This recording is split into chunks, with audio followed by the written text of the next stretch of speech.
everybody, it's Sarah, and if you have been on my channel for a longer time, by which I mean like 2 years or longer probably, so quite a long time, you will probably know that I used to take part in a little something called Top 5 Wednesday quite regularly, and I really enjoyed doing it. So I was kind of sad when I saw it just slowly fizzle out and lose relevance.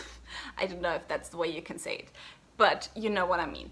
And so I was quite happy when I saw that Grace from Cheese Whistle jump-started something that's similar to Top 5 Wednesday, which is 7 on Sunday.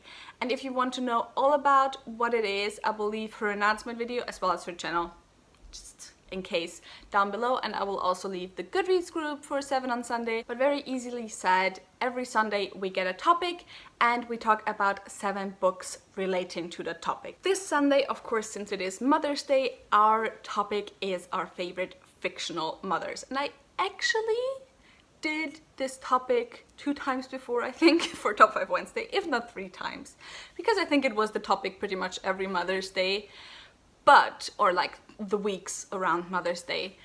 But I don't think a lot of people have seen those videos. I think the latest one was 2 years ago or something. And so even if I have some mothers that are doubles in this list as well, I still love all of them. And so I want to talk about them again, because I do think that a lot of those characters do not get enough love. And actually the motherly figure is one of my favorite character tropes, if it's done well, which I find personally that in fantasy it's not done well a lot of times. Because either the mothers are very one-dimensional and basically just exist to be killed off to like motivate our hero, or they just don't exist at all. So I had quite some troubles finding 7 mothers, which is why I have doubles in terms of series sometimes, and also in terms of authors. I actually have 7 mother figures, but only 4 authors in this list. I think it's 4 authors. Is it? Yeah, 4 authors. So yeah, let me get right into it. And the first mother I want to talk about is Charlotte Branwell from The Infernal Devices by Cassandra Clare. I absolutely love Charlotte. She is one of my favorite characters in all of the Shadowhunters universes. She is really young in this first series. Later on in the last hours we of course see her as an actual mother of biological children, but even in the Infernal Devices she already very much takes a motherly role for Will, Jem and Jessamine. She kind of troubles herself a lot and she feels like she's not good enough, but at the same time she's just there for them. She listens to them even though she's just a few years older than them. She has to run the institute and she really has a lot of responsibilities, but she's still there for them. And once Tessa comes in as well, she also takes over a kind of motherly friend type of role, and that's just what I love her for. I love Charlotte Branwell so much. And that is also one of the reasons why I seem to be one of the few people who doesn't like Matthew. And no spoilers, but I do not think there's absolutely any excuse. I do not care how much of a like tormented teen he was when he did the thing he did in Ghosts of the Shadow Market. But I do not like him because of that. And I do not get why Charlotte, who's such a great motherly figure, ended up with such shitty children, because frankly both of her children are shitty. So yeah, that was a little rant, and that is the first of the mothers that I'm gonna talk about in this video. Next I have 2 mothers from the same series, and that is A Song of Ice and Fire. Let's first start with the obvious one, which is Catelyn Stark. Catelyn Stark is such an amazing character. I absolutely hated her when I started watching the show before I read the books, and once I read the book she turned into one of my favorite characters ever. She will do absolutely everything for her children. And I also love that while Catelyn Stark is a really great mother, she's not the perfect motherly figure. And what I mean by that is just basically the way she treats Jon Snow, who she of course sees as Ned's bastard, as kind of the sign that Ned hasn't always been loyal to her and faithful to her, and so she has a lot of hate for him, and of course doesn't take on the motherly role that she could be for him. She could very much have just decided to take him in and to be a mother for Jon Snow, but she doesn't do that. She constantly kind of just hates on him. And so that's something that I really find interesting about her as a character, because for her own children, she will do everything. She does do everything in her power to keep her children safe, but like, she can also be kind of hateful. And as a whole, I just think that George R. R. Martin in A Song of Ice and Fire did a really great job with all the motherly figures in the series, because of course we have Catelyn, who is this kind of very much traditional motherly role, at least for her children. We have her sister Lysa, who is kind of an overbearing mother and very much pampers her son. We have Daenerys, of course, who isn't a mother in the traditional sense that she has children, but she is the mother of dragons. She does kind of see herself as the mother of all the people that she freed, as a breaker of chains, and everyone she takes in. She doesn't take over a motherly role, but she does take over this kind of almost mythologized mother role in that sense. And then the last mother that I also want to have in this list is Cersei Lannister. And I can see a lot of you going like, what the fuck? Why would Cersei Lannister be in a list of my favorite fictional mothers?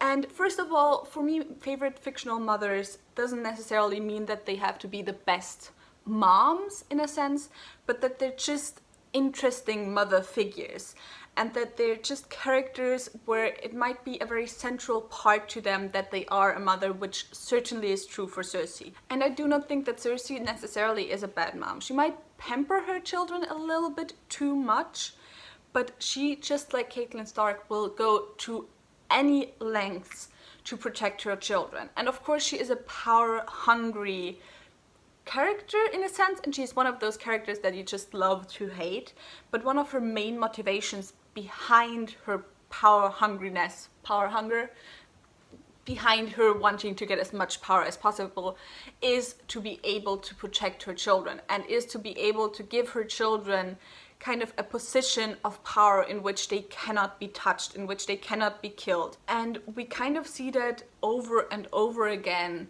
how much she just loves her children, to a point where she almost kind of just strangles them with her love, and that threatening her children is what will get her to react the fastest and the hardest, and just like, she will annihilate you if she thinks you're gonna hurt her children. And I just think that makes her a really great and interesting mother figure, because we do not love her. And mother figures, just when we think about mothers, either it's the evil stepmom type of mother, or it's kind of this almost holy way, this pedestal on which we put mothers. And so that's why I wanted to put Cersei in this list, because that's not what she is, but she still is a mother. Another mother character that is very similar to Cersei is Mala Wolfblade from the Hydron Chronicles by Jennifer Fallon.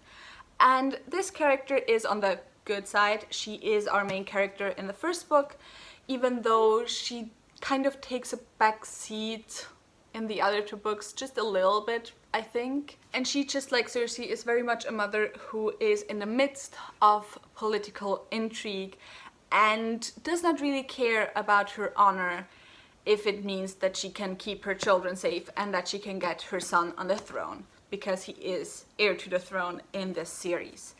And her other children as well, she wants them kind of in a position of power where they can both stabilize the power of her firstborn, but also are safe themselves. And the reason why I also find her so interesting as a mother figure is that she is our main character. She is kind of a positive, she's one of the good guys, but she doesn't seem like it. Because when it comes to her dealing with her children, well, she loves them a lot and she will do anything for them.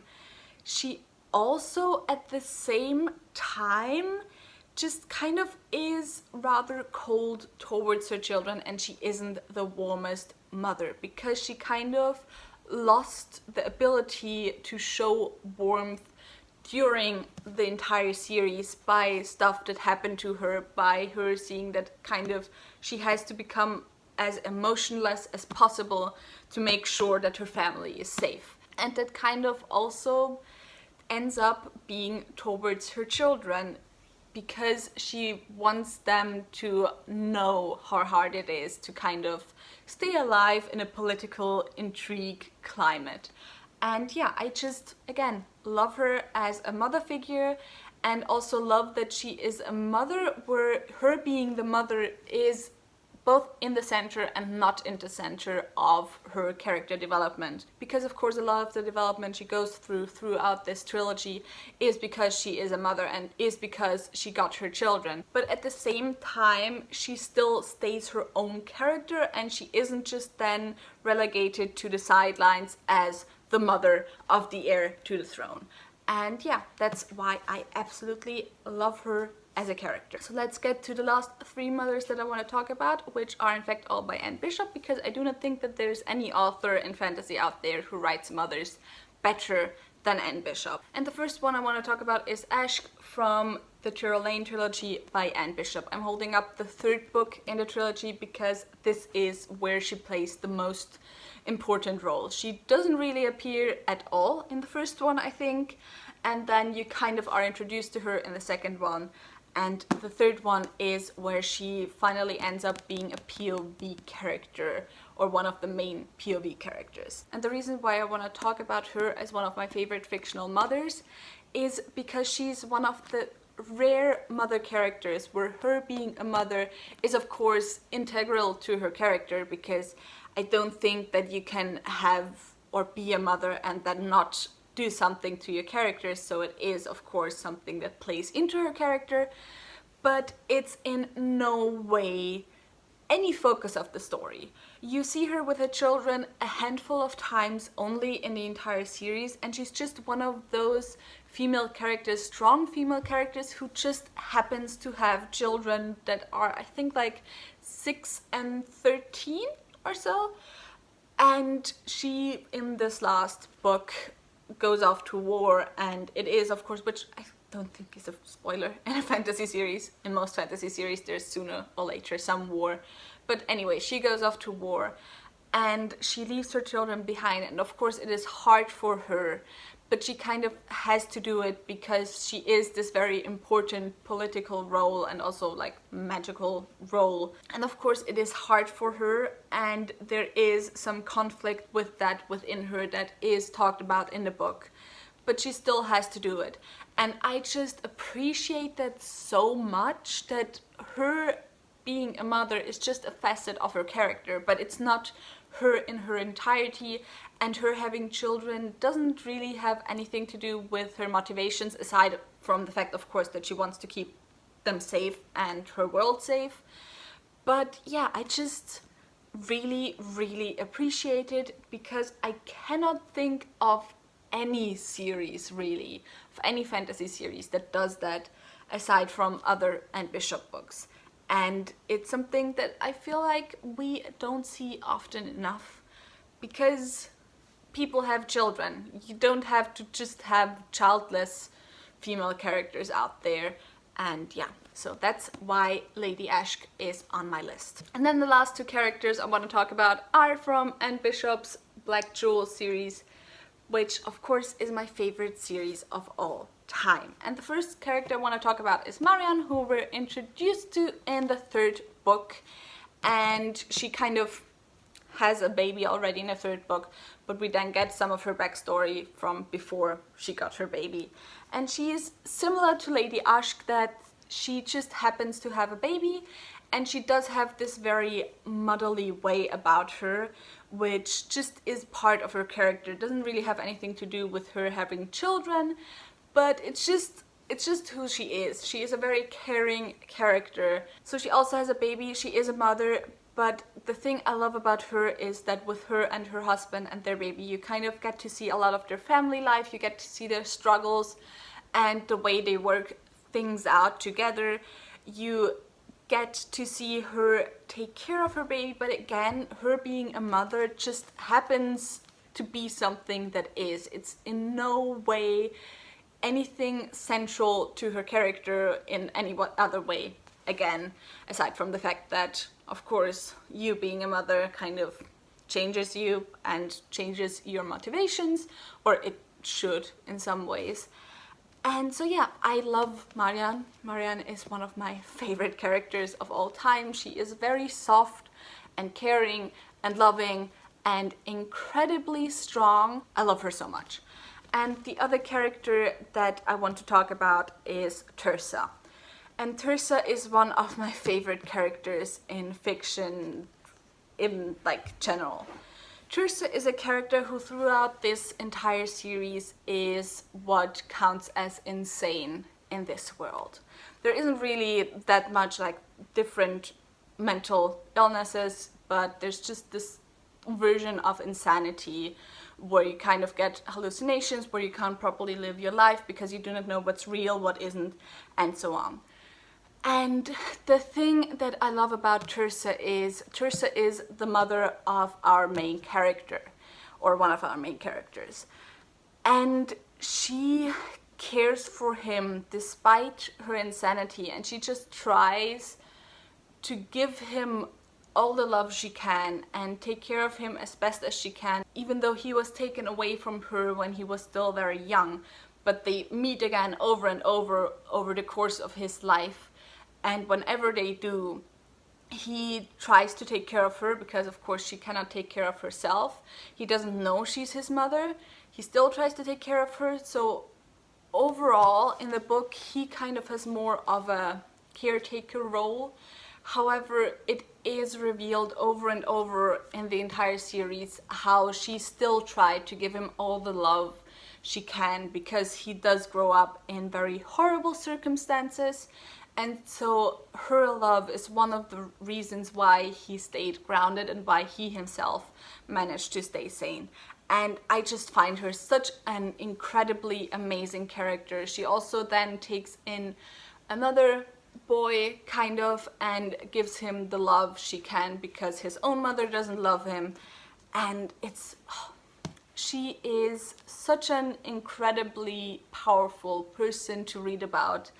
And I just truly love that. And yeah, that was it for the first time I did 7 on Sunday. I intend to do those topics that I enjoy in the future. I hope you enjoyed this video. If you did, maybe think about giving me a thumbs up and also maybe subscribing. In the comments down below, leave your favorite fictional mothers or motherly figures. And all the links to my social media are in the description box down below, so go and check those out. And I hope I'll see you soon. Bye!